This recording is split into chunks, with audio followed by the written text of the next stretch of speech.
হচ্ছে স্টেডিয়াম, যেখানে প্রচুর মানুষ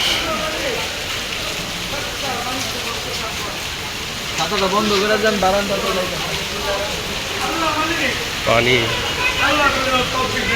ময়লা সবকিছু এমনভাবে উঠছে,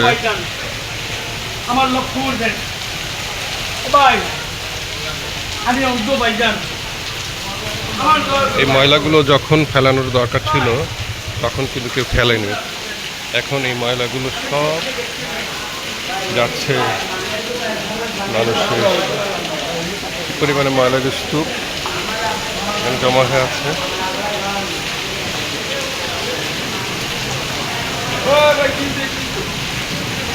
ময়লাগুলো কিন্তু আগেই ফেলানো উচিত ছিল।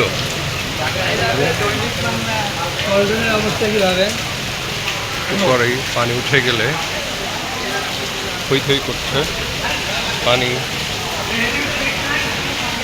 এখানে প্রচুর পানি। এই পানিগুলো যদি উঠে যায় তাহলে বিপদই হবে। আমরা স্টেডিয়াম থেকে বলছি, আমি জসিম।